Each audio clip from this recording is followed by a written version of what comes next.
30년 전 대학살로 찢겨졌던 르완다. 지금은 아프리카에서 가장 빠르게 성장하는 국가입니다. 도대체 어떻게 그들은 그 절망 속에서 다시 일어설 수 있었을까? 르완다의 비결을 직접 확인하기 위해 떠난 이웃나라 부룬디의 경제학자는 그곳에서 한국을 알게 되고 결국 한국으로 방문까지 하게 됩니다. 그는 말합니다. 한국에서 배운 것은 단순한 경제 모델이 아니었습니다. 그것은 사람들의 마음을 바꾸고 함께 미래를 만드는 철학이었죠. 부룬디에서도 이 철학이 뿌리를 내리기 시작했습니다. 한국에 진심으로 감사합니다. 대체 무슨 사연인지 오늘 사연 바로 시작하겠습니다. 안녕하세요. 저는 바보리입니다. 부룬디의 수도 기테가에서 경제학자로 일하고 있어요. 저는 항상 부룬디가 가진 잠재력에 대해 생각합니다. 풍부한 자연환경, 따뜻한 사람들, 그리고 넘쳐나는 젊은 인구까지. 분명히 이 나라는 가능성이 많아요. 하지만 현실은 너무나도 암담합니다. 부룬디는 세계에서 가장 가난한 나라 중 하나로 꼽힙니다. 사람들은 하루하루를 살아내는데 급급하고 농촌은 마치 시간이 멈춘 듯한 모습이에요. 제가 어릴 때부터 보아온 풍경이 지금도 변하지 않았다는 게 슬플 뿐입니다. 저희 농촌은 여전히 낡은 도구로 일하며 대부분의 사람들은 교육이나 의료 서비스에 접근하지 못하고 있습니다. 한 번은 제가 부룬디 북부의 한 농촌을 방문한 적이 있어요. 주민들과 이야기를 나누던 중 한 할머니가 저에게 이렇게 물었어요. 우리는 왜 항상 이런 삶을 살아야 하나요? 저는 대답할 말을 찾지 못했어요. 왜냐하면 그 질문이 제 마음속에서도 매일 떠오르는 질문이기 때문입니다. 부룬디의 현실은 빈 곳만이 아닙니다. 정치적 불안정은 모든 것을 더 어렵게 만듭니다. 정부의 계획은 대부분 중간에 좌초되거나 일부 부유층만 혜택을 보게 됩니다. 주민들 사이에서는 정부를 믿지 못한다는 불신이 퍼져 있고 그 불신이 다시 공동체의 단합을 막고 있어요. 제가 연구실에서 아무리 경제 정책을 설계해도 현장에서 그 정책이 제대로 실행되지 않는 경우가 다반사입니다. 이제는 저도 의문이 생겼어요. 이 나라를 바꿀 방법이 과연 있을까? 하지만 그런 제 의문에도 불구하고 저는 이 나라를 포기할 수가 없었습니다. 제가 경제학을 공부한 이유도 부룬디를 더 나은 곳으로 만들고 싶어서였으니까요. 얼마 전 우연히 르완다에 대한 기사를 읽게 되었어요. 르완다는 30년 전만 해도 대학살과 내전으로 찢긴 나라였습니다. 하지만 그 기사는 전혀 다른 이야기를 하고 있었어요. 안정된 치안, 청결한 도시, 그리고 놀라운 경제 성장까지. 어떻게 이런 변화가 가능했을까? 라는 의문이 들었습니다. 그래서 저는 르완다에 대해 더 깊이 알아보기 시작했습니다. 보고서와 논문, 뉴스 기사를 찾아 읽었어요. 그럴수록 궁금증은 더 커졌습니다. 부룬디와 르완다는 비슷한 문제를 공유하는 나라였는데 왜 우리는 여전히 이 모양인데 그들은 달라졌을까요? 동료들에게 르완다 이야기를 꺼냈을 때 몇몇은 회의적인 반응을 보였습니다. 르완다는 우리가 따라하기엔 너무 다르지 않을까요? 그들의 상황은 우리의 상황과 같지 않아요. 그들의 말에도 일리가 있었지만 저는 희망의 가능성을 놓치고 싶지 않았습니다. 결국 저는 르완다를 직접 방문하기로 결정했습니다. 말로만 듣는 것은 충분하지 않았어요. 제 눈으로 그들의 변화를 보고 그 비결이 무엇인지 직접 확인하고 싶었습니다. 부룬디에서 길을 잃은 듯한 제게 르완다는 마치 저 먼 곳에서 반짝이는 등불 같았어요. 비행기 표를 끊던 날 저는 마음이 무거우면서도 한편으로는 설렜습니다. 정말 이 길이 맞을까? 라는 의구심도 들었지만 부룬디의 마을들을 떠올리며 저를 다독였습니다. 이건 내가 해야 할 일이다. 적어도 시도는 해봐야 하지 않겠나. 르완다에 도착한 첫날 저는 공항에서부터 뭔가 다르다는 느낌을 받았어요. 정돈된 공항, 미소로 맞이하는 직원들, 깔끔한 거리. 한때 대학살과 내전으로 신음하던 곳이 맞나 싶었죠. 르완다를 생각하면 총성, 혼란, 절망 같은 단어가 떠올랐는데 제 첫 인상은 완전히 달랐습니다. 첫 번째 방문지는 수도 키갈리. 이 도시를 보는 순간 부룬디의 수도 기테가와는 너무 달라 놀랐습니다. 길거리에 쓰레기 하나 없고 건물들은 정렬되어 있었으며 도시 곳곳에는 사람들이 활기차게 움직이고 있었어요. 심지어 매달 마지막 토요일은 모든 시민이 나와서 함께 도시를 청소하는 우무간다라는 날도 있다는 이야기를 들었을 때는 정말 충격적이었어요. 키갈리 시청에 방문했을 때 르완다의 변화를 이끈 정책 중 하나를 설명받았습니다. 바로 농촌 개발 프로젝트였어요. 정부는 단순히 농업 생산성을 높이는 것을 넘어 마을 주민들이 스스로 협력하고 마을의 문제를 해결하도록 장려했다고 했어요. 주민들은 자발적으로 길을 닦고 공동 작업을 통해 경작지를 효율적으로 활용했으며 농업 생산량은 눈에 띄게 증가했다고 했습니다. 저는 들으면서도 믿기지 않았어요. 저는 르완다의 한 작은 마을을 직접 방문하기로 했습니다. 마을에 도착하자 주민들이 환영해주며 마을을 안내해 주었어요. 한 여성 주민이 저를 데리고 다니며 마을의 변화를 설명했는데 그녀의 이야기가 인상적이었어요. 우리 마을은 원래 모든 것이 부족했어요. 물도 구하기 힘들고 농사도 어렵고 사람들이 서로를 믿지 못했죠. 하지만 우리가 함께 일하기 시작하면서 달라졌어요. 이제는 모두가 이 마을을 사랑하고 더 나은 미래를 만들기 위해 함께 노력하고 있어요. 그녀의 이야기는 단순한 미사여구가 아니었어요. 마을 곳곳에서 주민들이 활발하게 활동하는 모습을 보며 저는 그들이 정말 함께라는 정신을 기반으로 성장해왔음을 느낄 수 있었습니다. 저희 부룬디의 마을들과는 너무나도 대조적이었어요. 부룬디의 농촌에서는 흔히 이웃과의 경쟁이 갈등으로 이어지고 정부를 향한 불신 때문에 공동체의 힘이 점점 약화되고 있습니다. 하지만 이곳에서는 서로가 서로를 신뢰하며 움직이고 있었어요. 마을 주민들과의 대화를 마치고 다시 키갈리로 돌아오는 길, 저는 머릿속이 복잡했어요. 르완다가 해낸 이 변화, 정말 부룬디에도 가능할까? 하지만 더 궁금했던 것은 따로 있었습니다. 이 르완다를 이렇게 바꿔놓은 비결은 무엇일까? 르완다 정부 관계자들과의 마지막 미팅 자리에서 저는 결국 궁금증을 꺼냈습니다. 도대체 어떻게 이런 변화를 만들었나요? 그러자 한 관계자가 이렇게 답했습니다. 우리의 모델은 한국에서 배운 것입니다. 한국은 전쟁으로 폐허가 되었던 나라였지만 새마을 운동을 통해 농촌을 재건하고 국가를 성장시켰죠. 우리는 그것을 본보기로 삼았습니다. 저는 그 말을 듣고 순간 멍해졌습니다. 한국.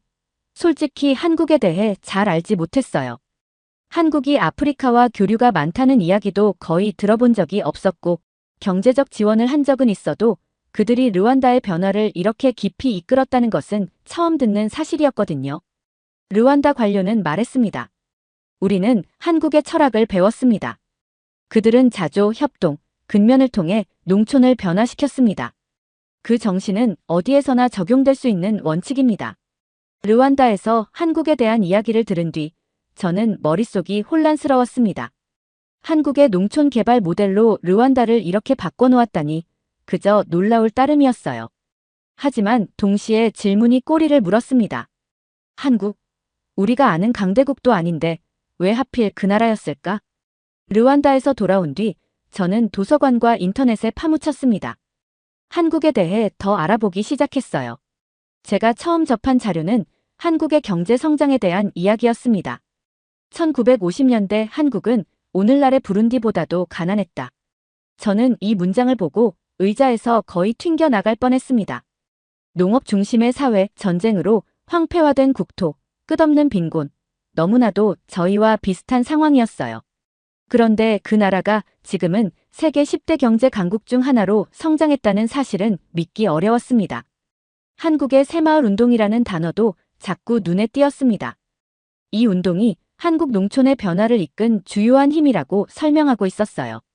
저는 보고서를 읽으면서 계속 질문을 던졌습니다. 새마을 운동이란 게 대체 무엇일까? 어떻게 농촌의 변화를 가져왔을까?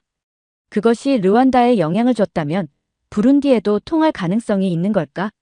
저는 이 질문의 답을 찾기 위해 더 많은 자료를 찾기 시작했어요. 한국의 새마을 운동이 단순히 농업 생산성을 높이는 것을 넘어 사람들의 의식을 바꾸고 공동체를 중심으로 협력하도록 장려했다는 점이 눈에 띄었습니다. 이 모든 것이 과연 부룬디에서 가능할까? 새마을 운동은 주민들의 자발적인 협력을 전제로 했는데 부룬디에서는 주민들이 서로를 믿지 못하는 경우가 많았습니다. 정치적 불안정과 부족 간의 갈등도 협력을 가로막는 큰 장애물이었어요. 이런 환경에서 과연 한국에서 시작된 이 모델이 우리 땅에서도 뿌리를 내릴 수 있을지 확신이 서지 않았습니다. 그런데도 희망은 놓을 수 없었어요. 르완다에서 본 그 작은 마을들이 제 머릿속에 자꾸 떠올랐습니다. 그곳의 주민들 역시 처음에는 회의적이었겠죠. 하지만 결국 그들은 길을 닫고 농업을 개혁하고 환경을 개선하는 데 성공했습니다. 그 변화의 시작점은 한국에서 왔다고 했습니다. 그렇다면 우리도 시작은 할 수 있지 않을까요? 결국 저는 확신을 얻기 위해 직접 한국을 방문하기로 결심했습니다. 자료만으로는 알 수 없는 진짜 이야기가 있을 것 같았어요. 한국이 어떤 식으로 이 변화를 만들어냈는지, 어떤 철학과 방식을 사용했는지, 그리고 그것이 어떻게 르완다에 맞춰졌는지 직접 확인하고 싶었습니다. 제가 한국 방문 계획을 발표했을 때 주변에서는 다양한 반응이 나왔습니다. 한국은 우리와 너무 다르다. 그들의 성공이 우리에게 통할 리가 없다. 이런 회의적인 말도 들었지만 저는 르완다에서도 비슷한 반응을 들었기에 흔들리지 않았습니다.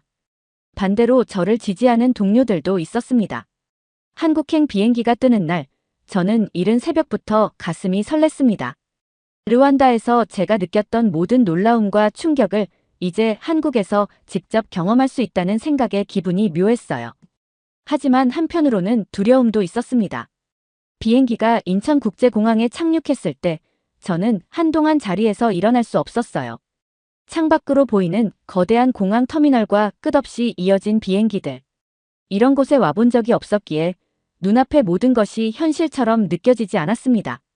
제 머릿속엔 아직도 르완다에서 들었던 이야기와 단편적인 이미지들만이 떠올랐습니다. 한국이라는 이름은 저에게 너무나 낯설었거든요. 입국 심사를 마치고 짐을 찾으러 가는 길, 저는 공항 내부에 정돈된 구조와 정확히 움직이는 시스템에 놀랐습니다. 안내 표지판은 이해하기 쉽게 잘 정리되어 있었고 모든 정보는 여러 언어로 표시되어 있었습니다. 짐 찾는 곳에서도 공항 직원이 다가와 미소를 지으며 물었습니다. 도와드릴까요? 그는 제가 혼란스러워 보였는지 손짓으로 짐 찾는 방법을 안내해줬어요. 짐을 찾아 공항 밖으로 나오자 또 다른 풍경이 저를 맞이했습니다. 고속도로와 연결된 도로 위로 끝없이 이어지는 차들, 멀리 보이는 고층 빌딩들. 모든 것이 깨끗하고 정돈된 느낌이었어요. 저는 공항 버스를 타고 서울로 향했는데 창밖으로 보이는 풍경 하나하나가 마치 영화의 한 장면 같았습니다. 이 나라가 한때 전쟁으로 폐허가 됐었다고 도저히 믿기 어려웠습니다. 버스에서 내린 후 호텔을 찾아가는 길은 낯설고도 흥미로운 경험이었어요. 스마트폰 지도 어플리케이션을 켜서 길을 찾으려 했지만 영어로 된 표지판과 지도를 읽는 것이 익숙하지 않아 잠시 멈춰 섰습니다. 그때 지나가던 젊은 여성이 제가 머뭇거리는 것을 보고 다가와 물었습니다. 길을 잃으셨어요? 그녀는 저의 서툰 영어를 듣고도 인내심 있게 이해하려고 노력했고 결국 제가 가려는 호텔까지 친절히 길을 알려줬습니다. 호텔에 도착했을 때 저는 직원의 환영 인사를 받았습니다. 어서 오세요. 한국 방문은 처음이신가요? 라는 질문에 고개를 끄덕였더니 그는 미소를 지으며 필요한 것들이 있으면 언제든 이야기해달라고 말했어요. 가난한 나라에서 온 제가 혹시 불편하거나 차별적인 대우를 받을까 걱정했는데 오히려 그들의 태도는 저를 더 따뜻하게 만들어줬습니다. 저녁 식사를 위해 근처 식당을 찾았을 때 또 다른 놀라움이 기다리고 있었습니다. 메뉴판을 이해하지 못해 잠시 망설이고 있는데 식당 직원이 다가와 천천히 설명해줬어요. 영어가 유창하지는 않았지만 그는 손짓과 미소로 메뉴를 추천하며 제가 편안하게 느낄 수 있도록 도와줬습니다. 음식이 나오자 저는 잠시 그릇을 바라보며 멍해졌습니다. 다양한 반찬들과 정성스럽게 담긴 국과 밥은 마치 작은 예술작품 같았어요. 호텔로 돌아와 침대에 누워 하루를 떠올렸습니다.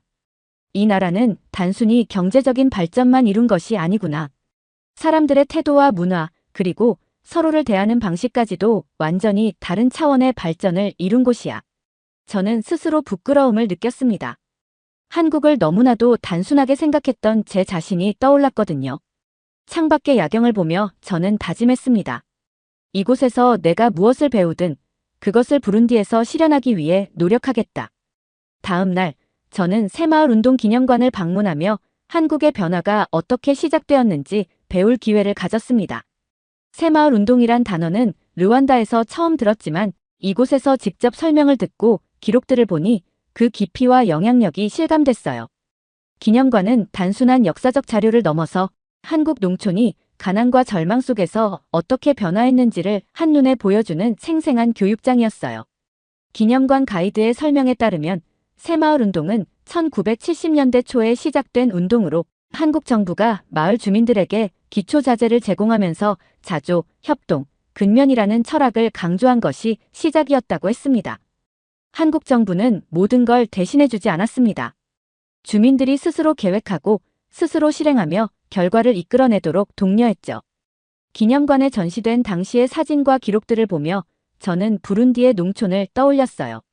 낡은 도구와 생산성 낮은 농업, 서로 협력하기보다 개인의 생존만을 고민하는 주민들.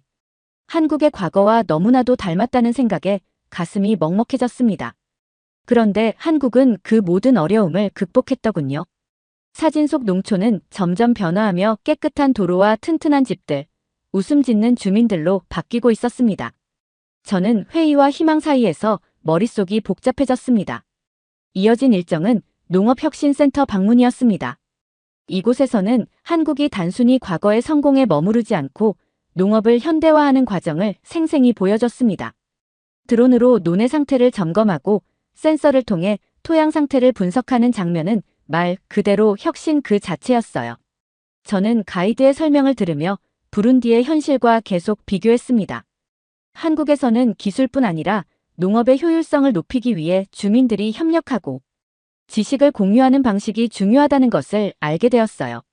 특히 한국에서는 농업 생산량을 늘리는 것 이상으로 농업을 통해 공동체가 성장하는 방법을 강조했습니다.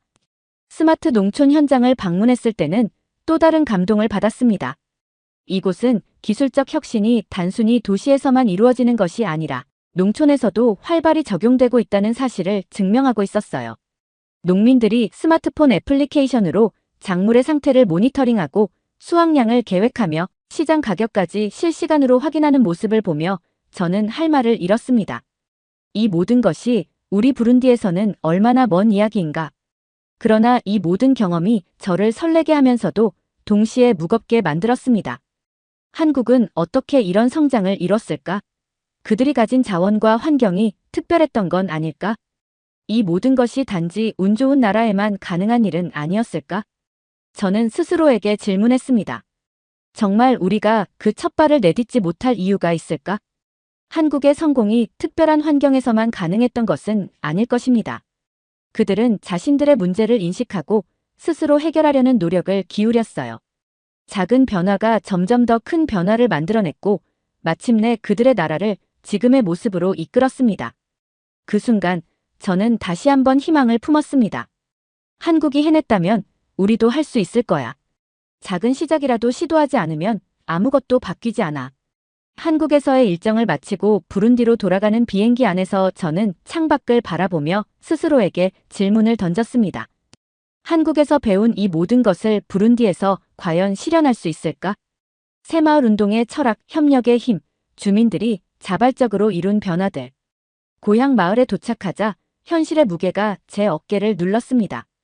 마을은 여전히 낡은 초가집과 헐벗은 농경지로 둘러싸여 있었고 사람들의 얼굴에는 희망이라고는 찾아볼 수 없었습니다. 주민들은 하루하루 먹고 살기에 급급했으며 정부나 외부의 도움을 기다리는 것이 유일한 해결책처럼 보였습니다. 저는 그들에게 한국에서 배운 이야기를 들려주기로 결심했습니다. 첫 번째 마을 모임을 열었을 때 저는 새마을 운동에 대해 설명하며 한국의 사례를 들려줬습니다. 한국은 저희와 비슷한 어려움을 겪었지만 자조와 협력을 통해 스스로 변화했습니다. 여러분도 할 수 있습니다. 제 말은 마을 사람들의 얼굴에 혼란스러움과 냉소를 동시에 불러왔습니다. 한 노인이 말했습니다. 그건 한국 같은 나라에서나 가능한 일이겠지. 우리는 정부도 우리를 돕지 않는데 무슨 수로 변화를 만든단 말인가. 다른 이들도 고개를 끄덕이며 동의했습니다. 누군가는 제게 이렇게 물었습니다. 변화가 필요한 건 맞지만 왜 우리가 그런 일을 해야 하죠? 그건 정부가 할 일 아닌가요? 그들의 회의적인 반응에 저는 잠시 말문이 막혔습니다. 하지만 그들의 의구심이 당연하다는 것도 알고 있었습니다. 그들이 이렇게 된 건 하루 이틀의 문제가 아니니까요. 불신과 무력감은 오랜 세월 동안 깊이 뿌리내렸습니다. 하지만 저는 포기할 수 없었습니다.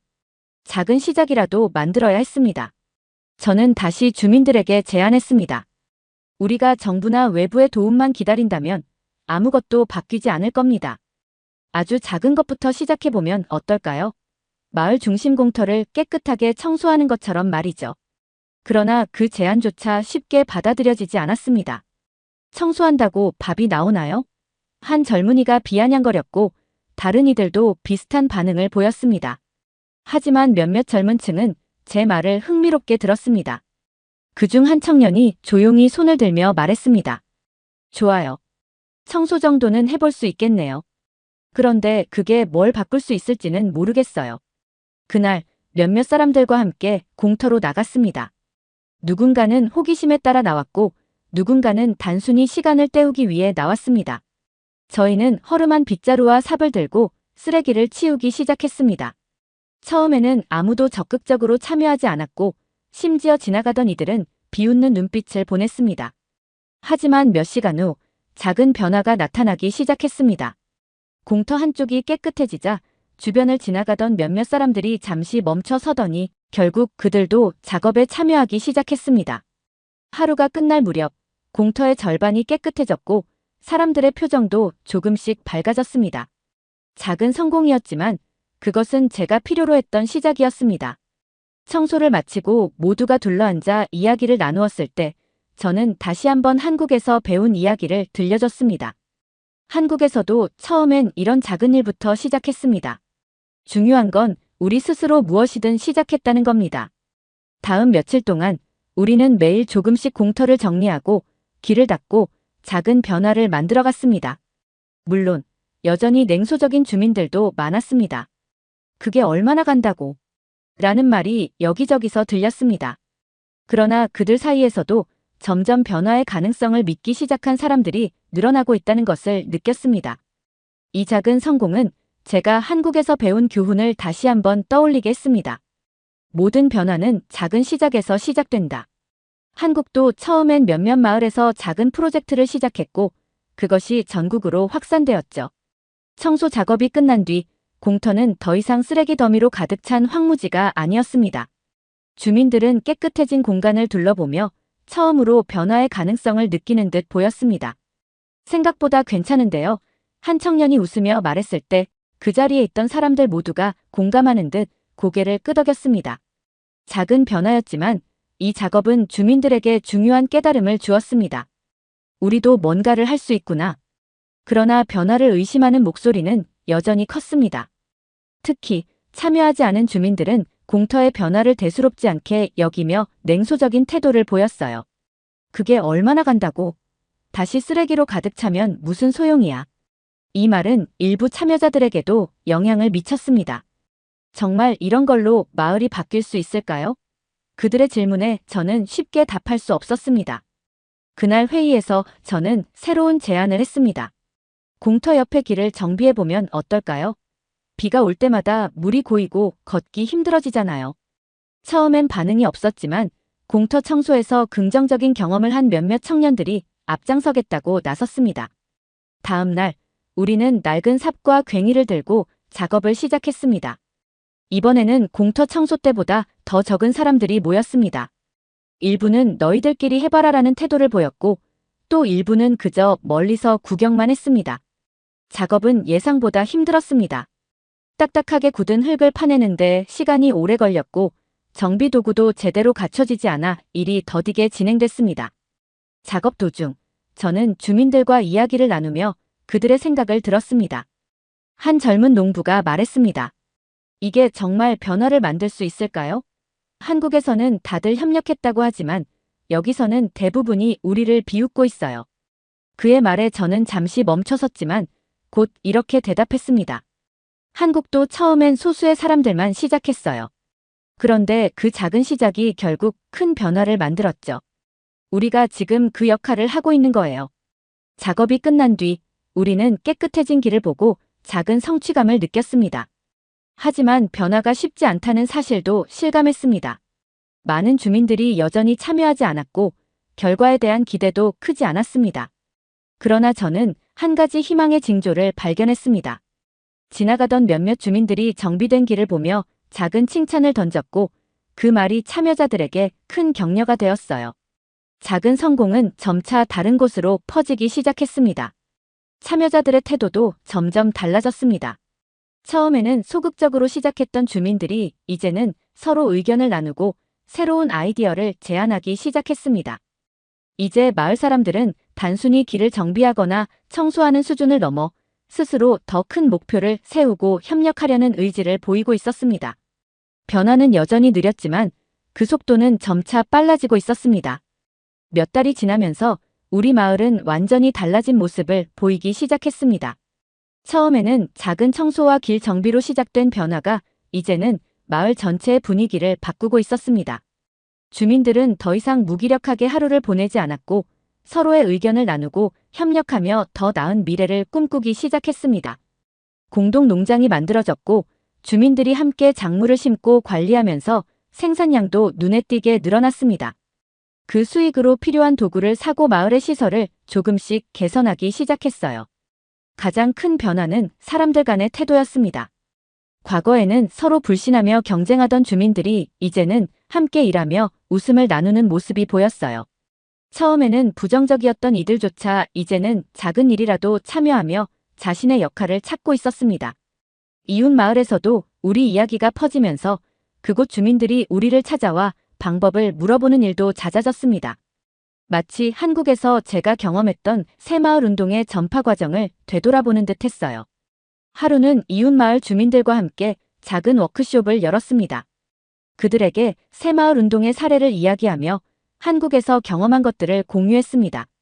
제가 한국에서 직접 찍은 사진과 새마을 운동 기념관에서 받은 자료를 보여주자 그들은 놀라움과 감탄의 표정을 지었습니다. 한 주민이 이렇게 말했습니다. 한국이라는 나라는 정말 대단하군요. 그들이 이렇게 어려운 시기를 극복했다니 우리도 희망을 가질 수 있겠어요. 그 말을 듣는 순간 저는 한국에서의 시간이 얼마나 귀중했는지 다시금 깨달았습니다. 변화가 지속되기 위해서는 무엇보다 주민들의 신뢰와 협력이 필요했습니다. 그래서 저는 단순히 농업 생산량을 늘리는 데 그치지 않고 주민들이 스스로 문제를 발견하고 해결할 수 있도록 돕는 데 집중했습니다. 작은 성공들이 이어지면서 사람들은 자신감을 얻었고 이제는 외부 도움을 기다리는 것이 아니라 스스로 길을 찾으려는 모습을 보였습니다. 어느 날 한 청년이 제게 다가와 말했습니다. 당신이 한국에서 배워온 이야기가 우리 마을을 이렇게 바꿨습니다. 한국은 정말 멀리 있는 나라지만 그들의 도움은 우리가 가까이 느낄 수 있었어요. 그 말을 듣는 순간 제 가슴이 뭉클해졌습니다. 한국에서의 경험이 부룬디에서 이렇게나 큰 영향을 미칠 줄은 저도 몰랐습니다. 그날 밤 저는 우리 마을의 변화를 떠올리며 창밖을 바라봤습니다. 한국에서 배운 철학은 단지 농업 기술이나 경제 발전 방법이 아니었습니다. 그것은 신뢰와 협력 그리고 스스로 변화하려는 의지였습니다. 부룬디에서도 이 철학이 씨앗이 되어 뿌리를 내리기 시작했다는 사실이 너무나도 감격스러웠습니다. 마지막으로 저는 한국이라는 나라에 감사의 메시지를 전하고 싶습니다. 멀리 떨어진 작은 나라 부룬디에서 우리는 한국의 성공을 통해 희망을 얻고 있습니다. 여러분이 보여준 노력과 헌신은 단지 한국만을 위한 것이 아니었습니다. 그것은 전 세계, 특히 우리 같은 나라에게도 큰 영감과 지침이 되고 있습니다. 한국에서 배운 철학과 정신은 지금 부룬디에서 새로운 시작을 만들어가고 있습니다. 진심으로 감사합니다. 변화는 한순간에 이루어지지 않지만 작은 시작이 결국 큰 물결을 만들어낼 수 있다는 것을 저는 믿습니다. 한국에서 배운 그 작은 씨앗이 이제 부룬디 곳곳에 뿌려지고 있습니다. 저는 이 변화가 부룬디뿐만 아니라 더 많은 나라들로 퍼져나가기를 진심으로 바랍니다. 두 번째 사연 시작합니다. 여기 이탈리아의 명문대 강의실. 중국인 유학생들이 동아시아 역사 수업에서 한국인 학생에게 한국은 중국과 전면전을 치르면 3시간 내에 지도에서 사라질 것이라는 충격적인 이야기를 하고 있는데요. 그 모습을 지켜본 교수님은 한국과 중국의 전면전 시나리오로 강의를 시작하고 강의가 절정에 달했을 때 충격적인 이야기를 꺼내며 중국 유학생들을 참교육하는데 대체 무슨 사연일지 오늘 사연 바로 시작하겠습니다. 안녕하세요. 저는 이탈리아 로마에 있는 사피엔자 대학교에 다니고 있는 줄리아나라고 합니다. 저는 어릴 때부터 다양한 문화를 경험하는 것을 좋아했고 로마의 명문 대학에 입학하면서 전 세계의 친구들을 사귀는 일이 정말 기대되었어요. 캠퍼스는 전 세계에서 온 학생들로 가득했고 그들과 함께 공부하고 교류하는 것은 제게 큰 기쁨이었죠. 하지만 그런 제게 유독 불편함을 느끼게 하는 학생들이 있었습니다. 바로 중국 출신 학생들이었어요. 처음에는 그들의 문화가 우리와 다르다는 것 정도로 생각하려 했습니다. 하지만 그들의 행동은 캠퍼스에서나 도심의 관광지에서나 눈에 띄게 무례한 경우가 많았어요. 대학 도서관에서 중국 학생들이 무리지어 큰 소리로 떠들며 다른 학생들의 집중을 방해하는 일이 자주 있었죠. 도서관에서 조용히 공부하는 것은 기본적인 예의라고 생각했지만 그들은 아랑곳하지 않고 휴대전화로 크게 통화하거나 서로 장난치는 모습이 반복되었습니다. 한 번은 중국 학생 중 한 명이 도서관 규칙을 지적받자 오히려 화를 내며 반항하는 모습을 보기도 했어요. 그 학생은 나는 중국에서 왔어. 우리나라가 이 나라에 얼마나 많은 도움을 주고 있는데. 게다가 여기서 가장 많은 등록금을 내는 학생들이야. 우리가 원하는 대로 할 수 있어. 라고 소리쳤죠. 그 말을 들은 다른 학생들의 표정이 굳어지는 걸 보며 저는 마음이 불편해졌습니다. 또한 캠퍼스 내에서만 그런 게 아니었습니다. 로마 시내에서도 중국인 관광객들의 무리를 자주 볼 수 있었는데 그들의 행동 역시 별반 다르지 않았죠. 그들은 큰 무리로 몰려다니며 공공장소에서 시끄럽게 대화를 나누거나 줄을 서지 않고 새치기 하는 모습이 흔했어요. 어느 날 저는 학교 앞 작은 카페에서 친구와 커피를 마시고 있었습니다. 그때 중국인 무리가 가게 안에 들어왔어요. 그들은 물건을 만지작거리면서도 직원의 제지를 무시하고 마음대로 행동했죠. 심지어 일부는 카페의 앤티크 장식품을 허락 없이 들고 사진을 찍기도 했습니다. 카페 주인이 그들에게 주의를 주자 그들은 오히려 화를 내며 우리가 여기 오는 관광객 중 가장 많은 돈을 쓰는 사람들이야. 라고 소리쳤어요. 그런 모습을 보면서 저는 왜 그들은 다른 사람들에게 배려를 하지 않는 걸까? 무지해서 그런 걸까? 라는 생각이 들었습니다. 사실 처음엔 최대한 열린 마음을 가지려고 했습니다. 서로 다른 문화와 환경에서 자란 사람들이니 이해해야 하는 부분도 있다고 생각했어요. 하지만 그들의 행동은 점점 더 저를 실망시키기만 했죠. 캠퍼스에서 마주치는 중국인 학생들은 공공장소에서의 기본적인 예의를 지키지 않는 경우가 많았고 그것이 반복되다 보니 저뿐만 아니라 다른 학생들도 불편함을 느끼는 게 눈에 보였습니다. 한 번은 학교 식당에서 있었던 일이 특히 기억에 남아요. 중국 학생들이 그룹을 지어다니면서 주변에 신경 쓰지 않고 떠들거나 식사를 마치고 청소를 하지 않고 자리에서 일어나는 모습을 봤죠. 그들이 남긴 자리는 음식물 쓰레기와 흘린 음료로 엉망이었어요. 다른 학생들이 그들의 뒤처리를 하는 모습을 보며 저는 그들의 무례함이 단순한 개인의 문제가 아니라 집단적인 태도의 문제라고 느꼈습니다. 어느 날 저는 친구들과 함께 콜로세움을 방문했습니다. 그곳은 언제나 관광객들로 붐볐지만 특히 그날은 중국인 관광객들이 유난히 많았어요. 그들은 콜로세움 앞에서 서로 사진을 찍으며 소리를 지르기도 하고 통행로를 막아서며 사진을 찍느라 다른 사람들을 신경 쓰지 않았죠. 심지어 일부는 출입이 금지된 구역에 들어가 기념품을 가져가려고 하는 모습도 보였어요. 경비원들이 그들을 제지하려 했지만 그들은 마치 듣지 못한 것처럼 행동했습니다. 가게 안에서 큰 소리로 이야기하는 것은 기본이고 물건을 만지작거리다 제대로 정리하지 않고 나가는 모습을 보니 가게 주인의 표정이 점점 굳어져 갔죠. 한 가게에서는 중국인 관광객이 비싼 유리 장식품을 실수로 깨뜨렸는데 그는 사과는커녕 이런 걸 잘 보이는 곳에 두는 게 잘못이지 라며 화를 냈어요. 또 다른 날에는 바티칸 광장에서 한 무리의 중국인 관광객들이 무더기로 모여줄을 서지 않고 밀쳐대며 입장을 시도하는 장면을 목격했어요. 직원들이 줄을 지키라고 여러 번 안내했지만 그들은 들은 척도 하지 않았죠. 그들 중 한 명이 우리는 단체 관광객이니까 특별 대우를 받아야 해. 라고 소리치는 걸 들었습니다. 결국 현장에 있던 다른 관광객들이 불만을 토로하고 경비원들이 제지를 하자 그제서야 억지로 줄을 서기 시작했어요. 그런 모습을 보면서 저는 그들의 태도가 단순히 무지한 것이 아니라 다른 사람들을 무시하는 행동이라고 생각하게 되었습니다. 특히 이런 행동들이 반복될수록 주변의 시선도 점점 나빠졌고 저는 점점 그들과의 거리감을 느끼게 되었어요. 이탈리아의 많은 상인들과 관광업 종사자들도 중국인 관광객들을 다루는데 어려움을 겪고 있었습니다. 한 번은 제가 자주 가는 작은 골동품 가게 주인과 이야기를 나눌 기회가 있었어요. 그는 한숨을 쉬며 말했죠.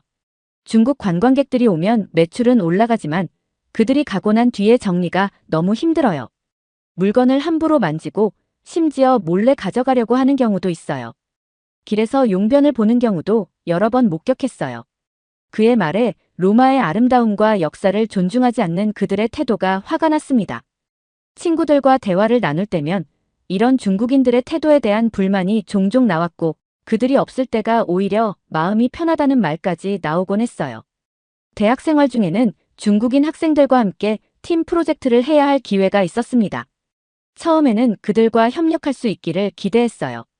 그들은 그래도 지식이 있는 대학생이었고 저는 다양한 문화적 배경을 가진 사람들과 협력하며 시야를 넓히고 싶었기 때문이죠.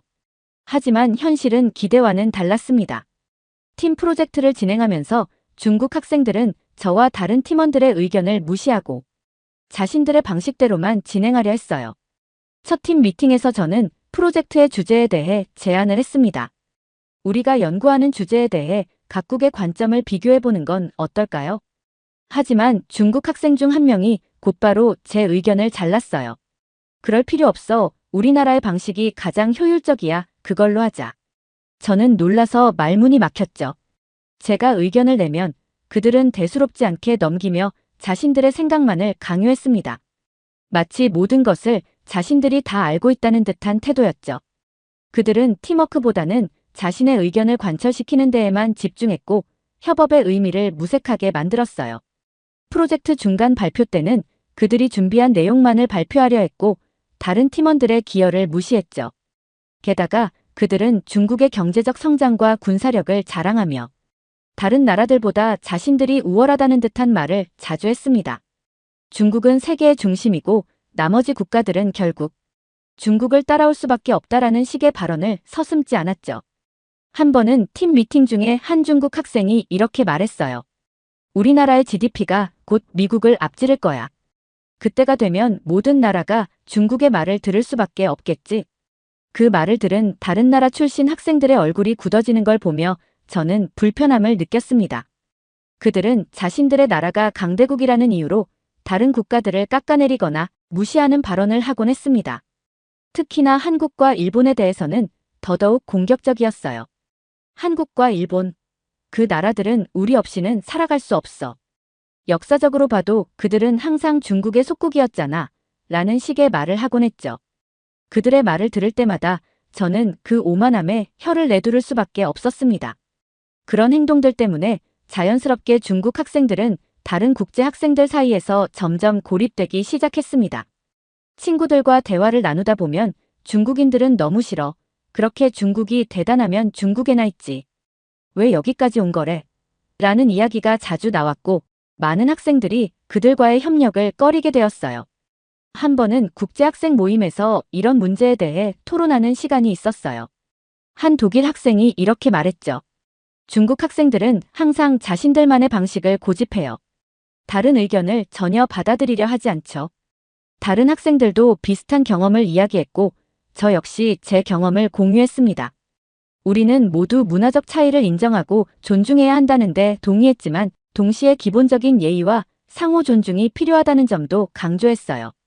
중국 학생들이 자신들만의 무리 속에서 외부 사람들과의 소통을 꺼리는 모습도 그런 고립을 심화시켰죠. 그들은 주로 중국어로 대화를 나누며 다른 학생들이 접근하기 어려운 분위기를 만들었어요. 캠퍼스 내 카페테리아에서도 그들은 항상 따로 모여 앉아 큰 소리로 이야기를 나누곤 했죠. 그런 모습을 보며 저는 그들이 정말로 국제적인 환경에서 공부하고 싶어 하는지 의문이 들었습니다. 그러다 어느 날 제가 듣던 동아시아 역사 수업에서 중국인 학생들이 한국인 학생에게 도발적인 발언을 하는 장면이 있었습니다. 그들은 한국을 깔보며 한국은 중국과 전면전을 치르면 3시간 내에 지도에서 사라질 것 이라는 말을 서슴지 않았어요. 그 발언은 강의실 전체를 싸늘하게 만들었죠.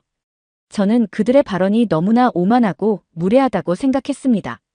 대부분의 사람이라면 중국 학생들이 수적으로 우세한 상황에서 압도당했을 겁니다. 하지만 그는 절대 물러서지 않았고 조용하면서도 단호하게 대응했죠.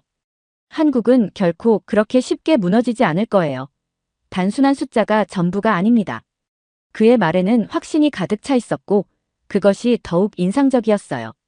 그는 이어서 말했죠. 우리나라의 첨단 무기 체계와 강력한 동맹국들, 그리고 국민들의 애국심을 고려하지 않은 발언이네요. 전쟁은 단순히 병력수로만 결정되지 않아요. 그 순간 강의실에 있던 다른 학생들, 저를 포함해서 모두가 그의 자신감 있는 태도에 주목했습니다. 저도 그런 상황에서도 침착하게 대응하는 한국 학생의 모습에 경외감을 느꼈어요. 중국 학생들은 잠시 당황한 듯했지만 곧 다시 공격적인 태도를 취했어요. 그들 중 한 명이 말했죠. 그래도 너희 나라는 우리의 도시보다도 더 작은 나라잖아. 우리가 밀어붙이면 어떻게 버티겠어? 그러자 한국 학생은 미소를 지으며 대답했어요. 크기가 전부는 아닙니다. 역사를 보세요. 작은 나라가 큰 나라를 이긴 사례가 얼마나 많은지 아세요? 그런데 그때 강의실 문이 열리며 교수님이 들어오셨습니다. 교수님은 동아시아 군사사 연구 분야에서 저명한 분이었고 항상 예리한 분석과 깊이 있는 강의로 유명했어요. 그날도 역시 교수님은 중국 학생들이 한 말을 놓치지 않으셨습니다. 교수님은 조용히 미소를 지으며 말했습니다. 여러분, 오늘의 주제를 조금 변경해보죠.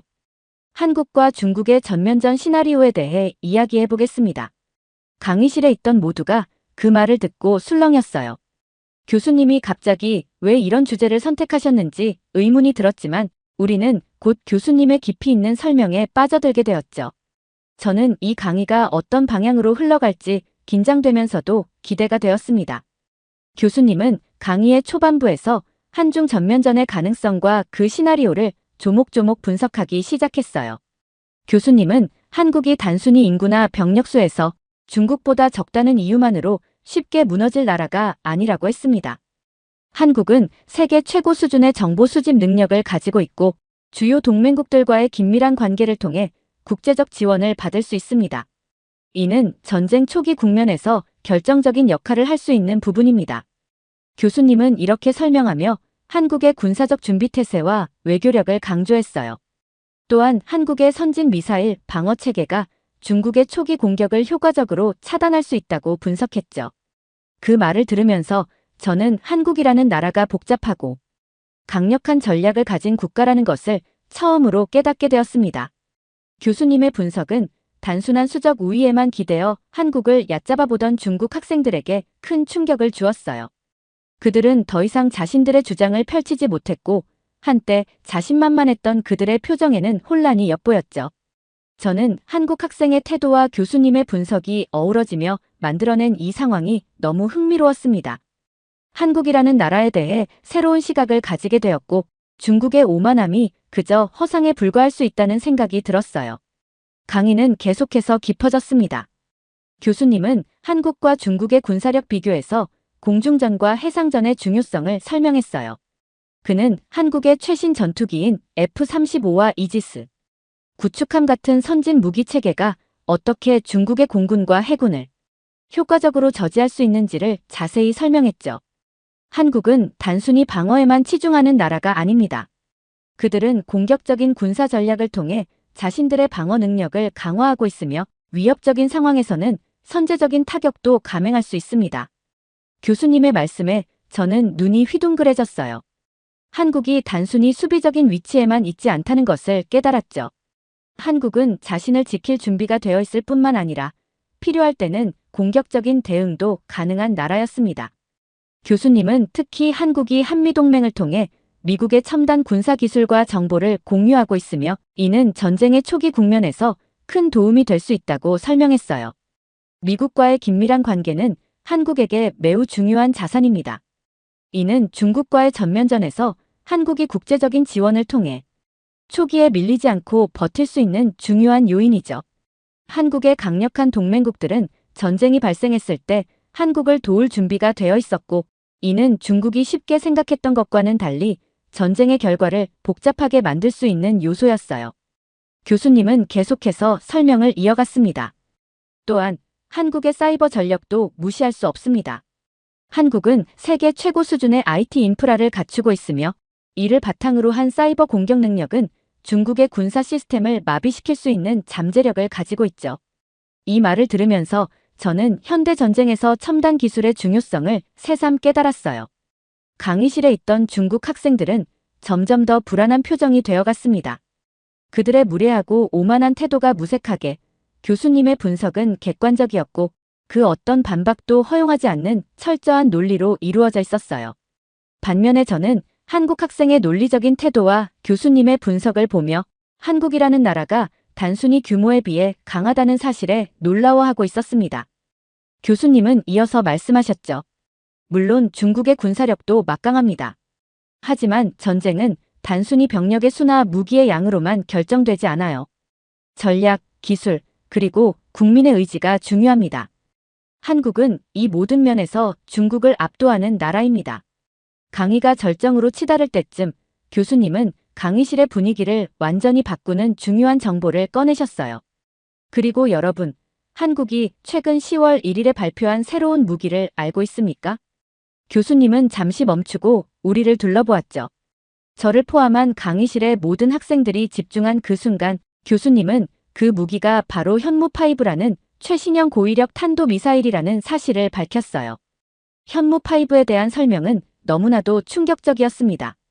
교수님은 이 미사일이 기존의 미사일보다 훨씬 긴 사거리와 파괴력을 지니고 있으며 중국의 주요 군사시설을 정밀 타격할 수 있는 능력을 갖추고 있다고 설명했어요.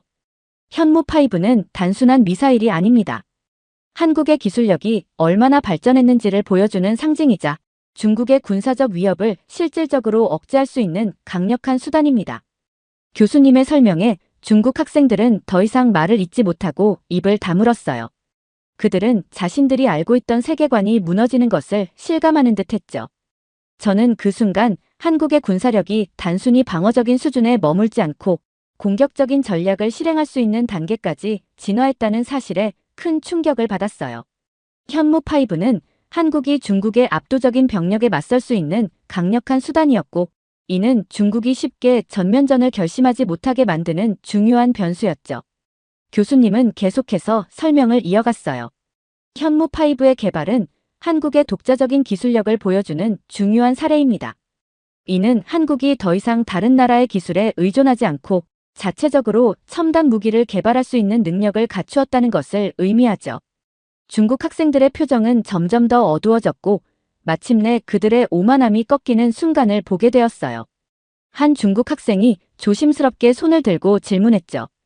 그렇다면 교수님, 현무5의 존재가 한중 관계에 어떤 영향을 미칠까요? 교수님은 잠시 생각에 잠기더니 대답하셨어요. 현무5의 존재는 양국 관계에 새로운 균형을 가져올 것입니다. 이는 한국이 중국의 위협에 더 효과적으로 대응할 수 있다는 것을 의미하며 동시에 중국으로 하여금 한국을 더욱 신중하게 대하도록 만들 것입니다.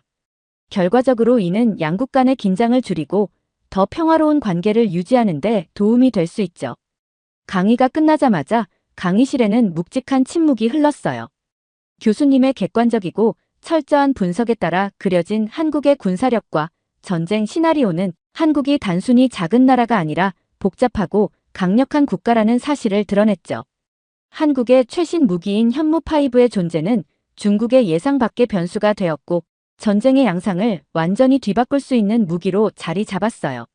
저는 그동안 중국 학생들이 이야기하던 것들이 얼마나 현실과 동떨어져 있었는지를 깨달았고 한국 학생의 침착한 대응이 어디에서 비롯된 것인지도 이해하게 되었습니다.